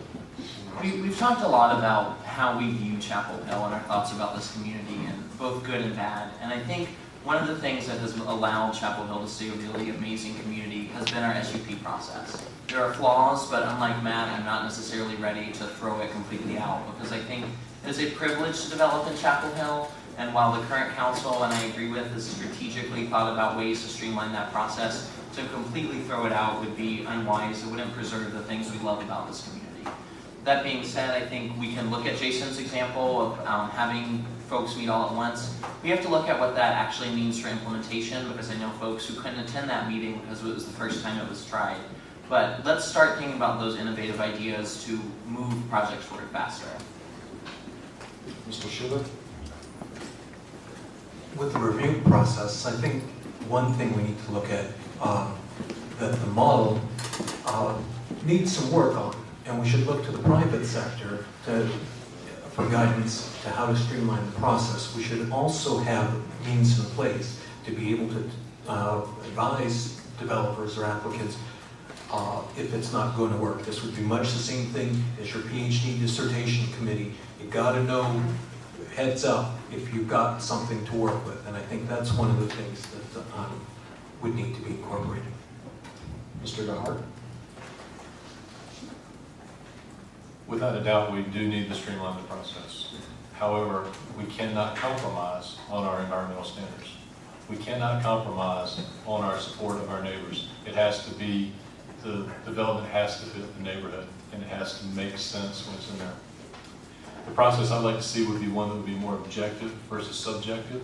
I've heard a lot of people say that when the SUP process, councilors say, it just doesn't feel right. And I think we have some of the best resources of anywhere in the whole country, and right down the street up on Nashville is a fairly progressive town that matches our values. They have a process that's in place and it's working well, and I'd like to see us look to the best practices they've used. Time. Mr. Wood. Councilmember Wood. The town has already implemented a number of strategies to streamline the process without changing or diminishing the end result in terms of the critical way that we want to look at these projects. And we have, I'm sure that we've got some more room to improve. We do currently keep the zoning on the low side so that it forces almost every project of any magnitude to come before the council for an upzoning, and then it gets into the special use permit process where we have significantly more control. I would like to not throw that out, but while that's in place, I'd like to have, and perhaps it can be part of the comprehensive plan, is to identify those areas where the community is in support of greater density, and let's put zone up zone density there and add clarifying words that will help us create a picture for the developer to make sure that the end product is what the greater community wants. No red card, so if you'd like to have. Great, and I'm just building on what Jim said. I think one of those places is our downtown. Over the last 2 years, during my time as mayor, we had the courtyard project come through. Now that project may or may not go forward, but for reasons out of our control. But the council recognized very quickly that this was a project that was going to meet a lot of our interests with downtown, and we expedited that process. We had to kind of cobble together processes in order to get that thing through. And rather than have to cobble process together, we should be able to have a clear process for projects like that are targeting our already defined interests in locations that are prepared for it. I think we can look at areas like downtown as an area where we we could practice some of that thing. And by the way, I don't think Matt said he would want to throw out the SUP process.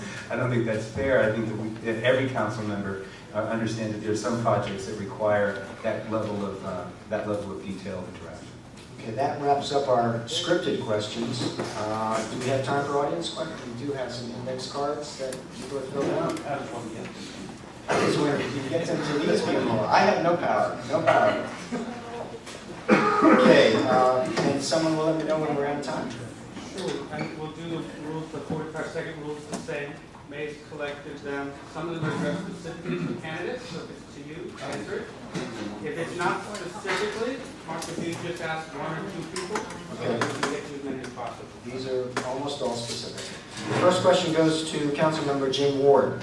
Downtown economic development requires additional parking, lots of it. How will you facilitate the serious discussion about building 400 to 800 spaces to bolster downtown business? Well, I would like to take a look at the document that, the study that you are that's being referred to, saying that there's a shortage of 800 spaces. The part of the study that I'm aware of indicated there's significant parking down there that it just isn't accessible in terms of it being in private hands. So I would approach the parking issue by forming partnerships with some of those private entities to see whether we can access those without building additional footprints for parking. I guess that's the first thing I would do. Okay, this next question goes to more than one person, so we'll just pick two. We'll ask Mr. Schuler and Mr. Dale, the first two names on the list. The question is, would you support allocating CDBG, Community Development Block Grant, and home grants starting in 2012 to create a standalone men's emergency homeless shelter? Again, this question goes to Mr. Schuler and Mr. Dale. Would you support allocating CDBG and home grants starting in 2012 to create a standalone men's emergency homeless shelter? Mr. Schuler?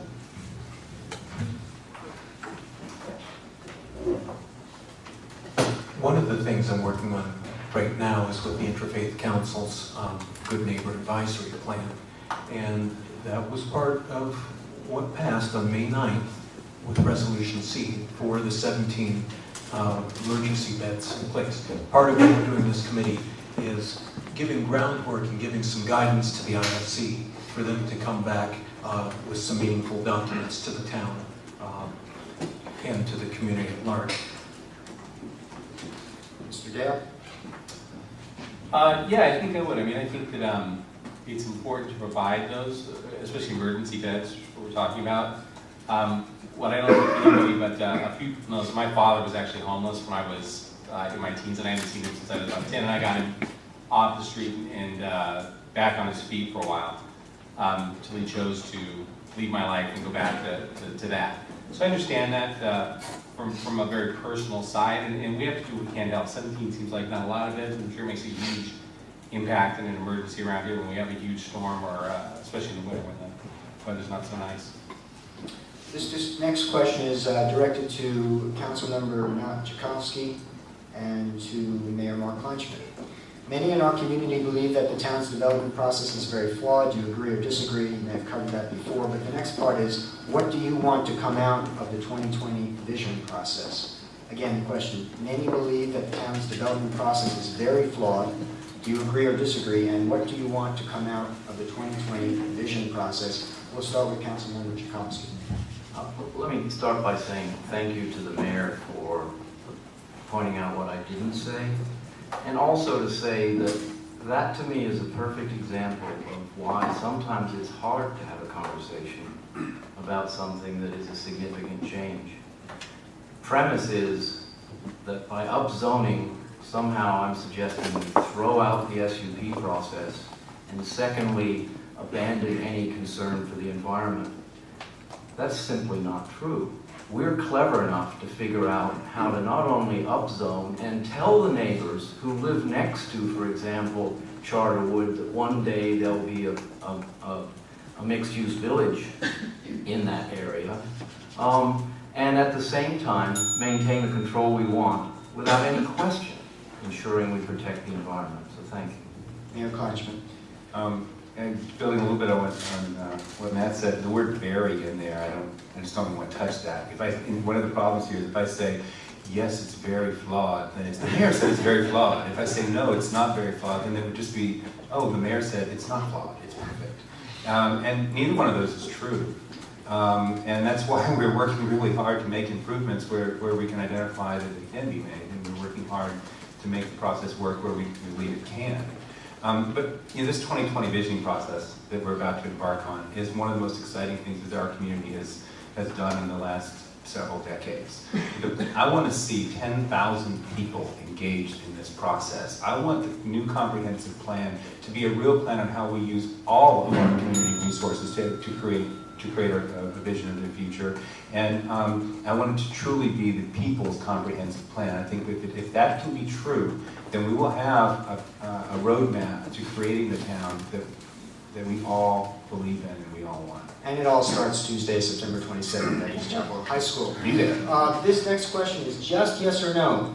Just yes or no. So we'll just go right through everybody.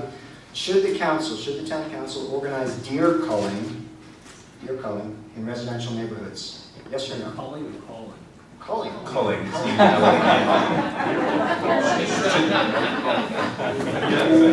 Should the council organize? Well, maybe it just means authorized, but it says organized. Oh, well, we have authorized that on private property, and even without our authorization, anybody could. Well, it's just yes or no. This is like a area. I don't make the rules. Councilmember Ward. Well, I think the... No. We won't get to these other questions. If we don't To the hands. Okay. That's right. Raise your hand. Just raise your hand if you think the council should authorize deer culling in residential neighborhoods. Okay. Moving on. How much time do we I'll turn have? that into saying that I want to shoot bows and arrows across the playground. See, there are limitations. I have a really high deck in the back of my house. All right. This goes to Councilmember Ward and to Mr. DeHart. Is Chapel Hill adequately addressing affordable housing needs? Is Chapel Hill adequately addressing affordable housing needs? No. How so or how not? Well, we can pat ourselves on the back because we have an exemplary program of now having an inventory of some 200 or so units, mostly in Chapel Hill, but some of that number is in Carborough. That being said, it woefully falls short of meeting the need. The price point isn't right for everybody, and the size of the units isn't right for everybody, and so forth. So we have lots of work to do. We have inclusionary zoning that is going to help us. We can congratulate ourselves, but we have so much more work to do. And let me say that it is a critical piece of having a real community and not be some Disneyland here that you come and visit and look at people who live in Chapel Hill but they don't live there, or the people that mow their lawns or prepare their food are transported multiple counties away. Ask and ask. We don't want that. Okay, We'll head that direction. This person also asked the question of Mr. DeHart. Is Chapel Hill adequately addressing? This is something I know a little bit about, and that's what I do know. No, we're not adequately addressing it. I saw a recent survey and article that shows that for every working class person in this average wage that moves out of Chapel Hill, they're being replaced by 2 high income persons coming into Chapel Hill. And we just haven't had a really good plan. This is a big part of why we really need to address the comprehensive plan. And because a big part of this is the taxes, which is really expensive. The opportunities, I met a university employee whose last name is with the day of the week, who I don't want to use his name, but he worked for the university for a long time, and he's lived in Chapel Hill for a long time. But his tax bill is really, really high, and he's 90 years old, and it makes it really difficult for him to want to stay in Chapel Hill. And I'm sure there's a lot of people just like him, and there's a lot of folks here in Northside that I met when I was canvassing on Sunday that were in their 90s, and they said taxes was a huge issue for them. This question goes to Councilmember Bell. I hear the phrase emergency only applied to use of Jordan Lake allocation. Who will define, actually this goes to Councilmember Bell and Councilmember Wood. I hear the phrase emergency only applied to the Jordan allocation. Who will define that and how, and who would enforce it? So, OWASA defines what emergency is, and then we get to accept whether we like their definition of emergency. So currently, they're saying that they would hold off use of Jordan Lake water until they reach stage 1 emergency, which I think, I don't have the document in front of me, but I think it means that you can only water your lawn every other day. The thing that did become clear during the conversations is that this is not a spigot that can just be turned on. They're saying that is the point at which they start thinking about using Jordan Lake as an emergency resource and how they would do that, because there is no way to get water from Jordan Lake easily right now. Councilmember Ward. I believe the rules are such that you can't limit the use of this tap on to Jordan just for emergency purposes. So that while we may want that, I don't believe we can have that access and limit it that strictly. So if I'm going to go ahead and believe what OWASA said in that regard. So what I want to do is to get to a point where we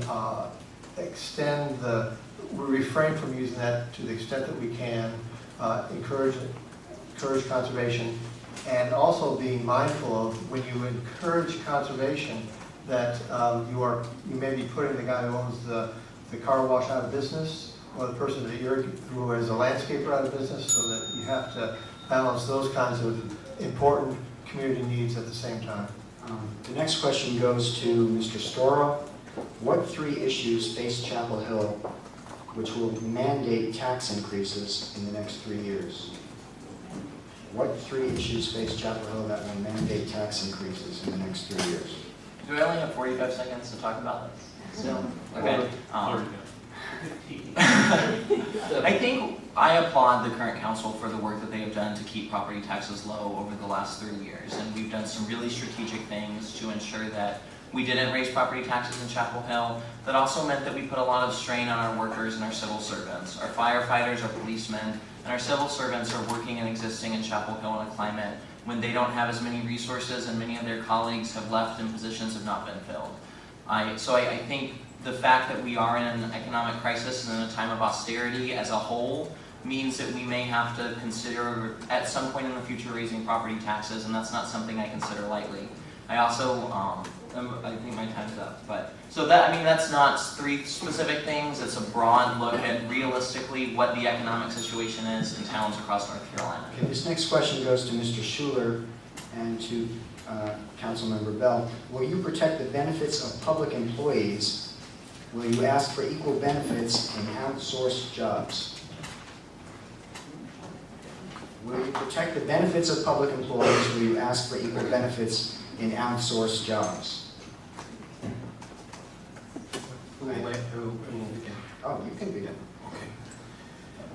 Well, ideally, yes. You look at the council and it's patterned with the town employees, and I believe that there was an $800 benefit that was provided to subsidize for fuel and for health care costs. That there hasn't been any layoffs to the town employees that I know of the 600 some odd town workers.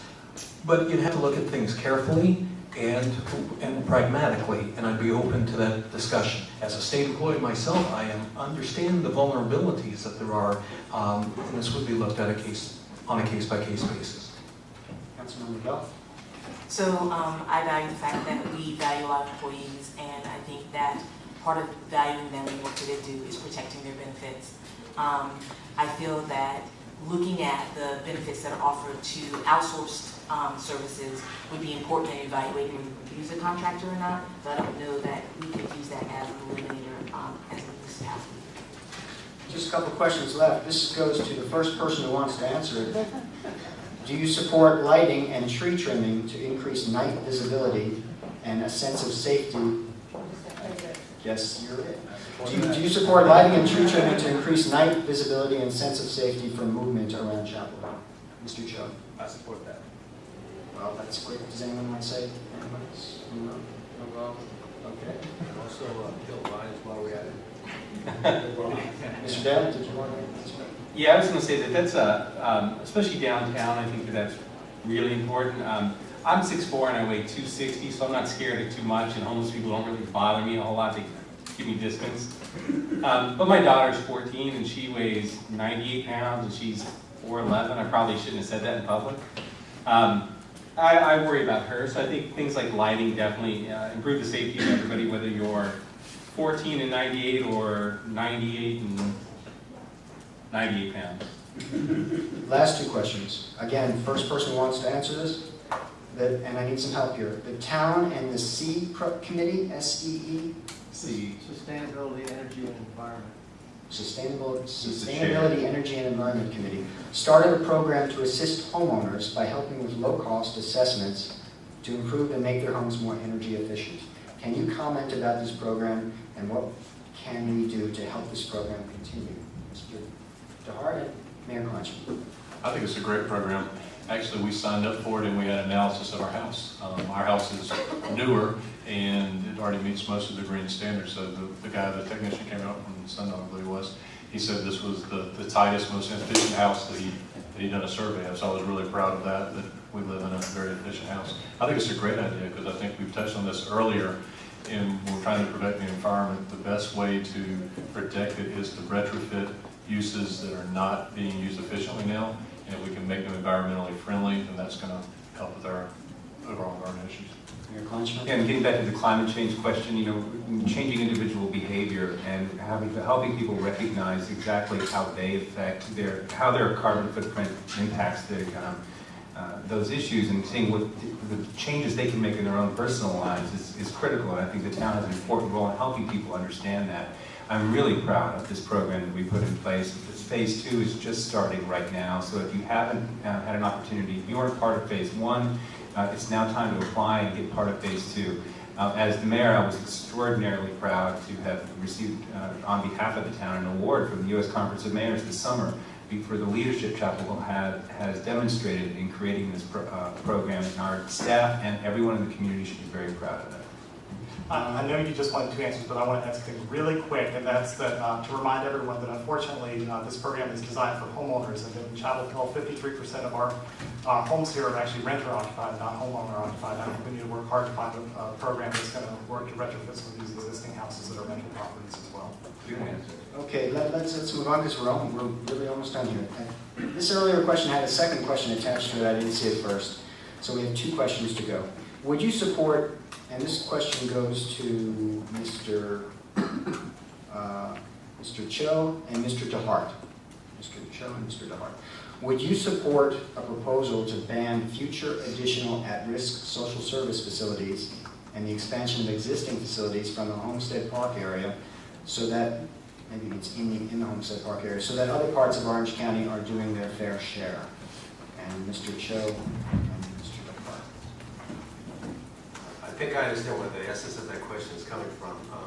Partly it's because I serve on the Good Neighbor Plan Advisory Committee. It is true that there are 4 or 5 social services out in that part of the community. So to balance it out, I would say yes, I would support moving future services to other parts of the community. But where decisions have been made, we need to deal with the best that we can. And as part of that committee, if things work out right, then we will have a win-win situation. Mr. DeHart. I live in the northern part of Chapel Hill near Homestead Park, and there is a higher concentration of social services that are based there. We have an obligation to take care of our citizens, and IFC does a great role in that. And I personally served at IFC through my church. We brought dinner there with the first Thursday night of every month, and we need to take care of those folks. But by the same token, everybody needs to have a little bit of share. If there's all the services there's 4 or 5 services within a quarter of a mile, then they probably should be distributed a little bit more throughout the town, and we need to have the whole town take on the responsibility of taking care of our less fortunate citizens. This is the last question. It's to Mr. Baker. Do you think that current town rules and regulations prevent businesses from forming or expanding in Chapel Hill? I think that there are certain ways that we can improve the way our town operates that are going to facilitate businesses more easily opening and operating. There probably are some rules and regulations that make things tough. I think the example we talked about earlier with the food truck ordinance is just one example of the ways that our council is recognizing, our town is recognizing that there are some ways we can make some minor tweaks to make businesses easier here. We just heard that proposal last night at the planning board and tried to tweak the ordinance in a way that it's going to allow the operators what I think is an easier way for the process to work than the way it had come through earlier. I'm certainly always willing to look at any set of regulations and be open to hearing new ideas about how we can improve them to help the business community. Thanks. Well, if that's the last question, I want to say a special thank you first to our moderator.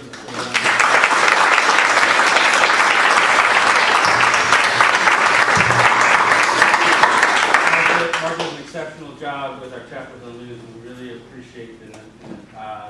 It's our newspaper of record in our community and do an exceptional job in tough times for newspapers, giving us an exceptional paper. And then to our panelists also, we deeply appreciate the service. And on behalf of the Chamber, it has been an absolute pleasure to work with the leadership of the Sierra Club. It has been, we've had late evening meetings. It's a group that likes to meet at like 9 o'clock at night to talk about things. And May and the team that's worked on this has been a real partnership. One invitation, if you're Friday night, if you've got plans, cancel them. Because we're doing the Carborough Forum Friday night, Carborough Town Hall from 7 until 9 o'clock because that's what we do in Carborough on Friday. So if you want to join us at Carborough Town Hall, please do that. It's going to be very similar to this with fewer candidates. We're going to go a little bit faster to get out a little bit easier. People's Channel, you all have been a great partner. We really appreciate it. And the team here at Hargraves. A final request, the way that you can, if you're thinking to yourself, how can we be most helpful is this recesses, and that is when you stand up, fold your chair, and then take it and help rack it over here in the corner. We really appreciate that. And if you have a conversation you want to have with a candidate, we appreciate if you do that on the front porch. The great staff at Hargraves will go home and see their families.